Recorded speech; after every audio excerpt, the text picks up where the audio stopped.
Mafia fascist খুনি হাসিনা ও তার দোসরদের সীমাহীন দুর্নীতির শ্বেতপত্র প্রকাশের দাবিতে অবস্থান কর্মসূচি ও সংবাদ সম্মেলন আয়োজন করেন বাংলাদেশ গণতন্ত্র ফোরাম।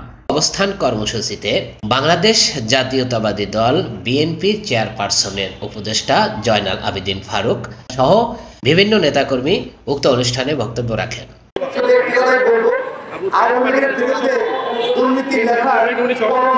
বাংলাদেশে হবে না, আবার নতুন করে কলমের উৎপাদন করতে হবে। এত পরিমাণ দুর্নীতি করেছে যার ভাষা বলার সাহস আমাদের নেই। যাক, আমি আর বক্তব্য দেবো না। বক্তব্য জাতীয় নেতৃবৃন্দ, আমাদের পরবর্তী আমি আমার সংক্ষিপ্ত বক্তব্য শেষ করছি। আল্লাহ হাফেজ। সেই হাসিনার দুর্নীতি শ্বেতপত্র প্রকাশের দাবিতে সংগ্রামী সাথী বন্ধুরা, আজকে কেন শ্বেতপত্র হচ্ছে এই জন্য যে প্রতিদিন এই বাংলাদেশ থেকে ওই খুনি হাসিনা, ওই গসিটি বেগম ষড়যন্ত্রকারী হাসিনা তাদের প্রমাণ লোপাট করবে। তার প্রমাণ আপনারা পেয়েছেন। বাংলাদেশের সবচেয়ে গুরুত্বপূর্ণ সেন্সিটিভ জায়গা হচ্ছে সচিবালয়। সেই সচিবালয় রাত্র 2টার সময় আগুন লাগে, সেই আগুনে পুড়ে যায় তথ্য মন্ত্রণালয়ের কাগজপত্র, পুড়ে যায় ওই অর্থ মন্ত্রণালয়ের কাগজপত্র, যেখানে এই অর্থ মন্ত্রণালয় দুর্নীতির সকল ঘাঁটি রয়েছে। সেখানে দেখা গিয়েছে সচিবালয় 2-3 জায়গা থেকে আগুন লেগেছে।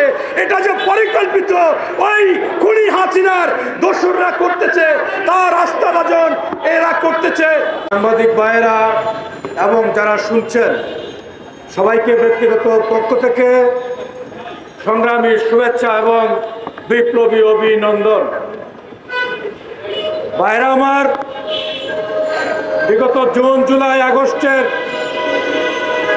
গণ অভ্যুত্থানের মধ্য দিয়ে আমরা যে বাংলাদেশ বিনির্মাণের স্বপ্ন দেখে যাচ্ছি, আজকে সেই স্বপ্ন দুঃস্বপ্নে পরিণত হচ্ছে বলে আমরা মনে করি। বন্ধুরা আমার, ইন্টেরিয়াম গভর্নমেন্টের মাননীয় মন্ত্রীরা,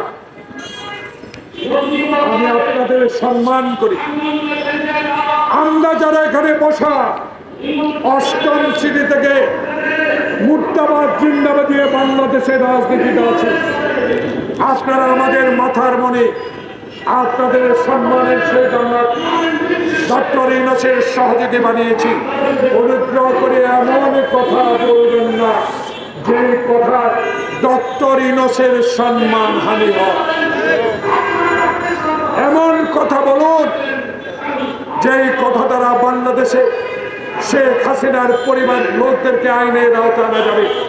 এমন কথা বলুন, ডক্টর ইউনূসকে 18 তলায় লিফট বন্ধ করে পায়ে হেঁটে 18 তলায় উঠিয়েছেন।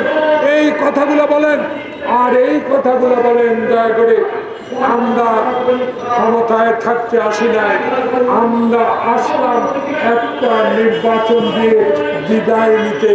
যত শীঘ্রই সম্ভব জনপ্রতিনিধির নির্বাচন দিয়ে ক্ষমতা হস্তান্তর করুন, নাহলে বাংলাদেশে শেখ হাসিনার বহু প্রেতাত্মা মাত্র 3টাতে আগুন দিয়েছে, যেটা শুনলাম। যদি এখনো সময় ক্ষেপণ করেন, এরা আবার জোরে সোরে শুরু করবে। এদেরকে মুখ বন্ধ করবেন, আইনের আওতায় নিয়ে আসেন। তাই আজকে এই গণতন্ত্র ফোরামের এই সভা থেকে আহ্বান জানাবো, বাংলাদেশে আপনার সম্মান অনেক, আপনার গুরু দায়িত্ব অনেক। দয়া করে আপনার সহবন্ধুরা যেন আর এরকম মুখরোচক কথা বলে জনগণের মধ্যে অশান্তি সৃষ্টি না করে। অনতিবিলম্বে নির্বাচন দিন। নির্বাচন কমিশন বলেছে নির্বাচনের জন্য ওনারা প্রস্তুত আছেন। সেই প্রস্তুতি অনতিবিলম্বে করার নির্দেশ দেন নির্বাচন কমিশনকে, যাতে বাংলাদেশে যারা আন্দোলনরত দলগুলো একটি সুষ্ঠু নির্বাচনের মধ্য দিয়ে বাংলাদেশের পার্লামেন্টে গিয়ে এই শেখ হাসিনার 16 বছরের ইতিহাস, আজকে ইতিহাসের পাতায় লেখার সুযোগ পায়। সবাইকে ধন্যবাদ।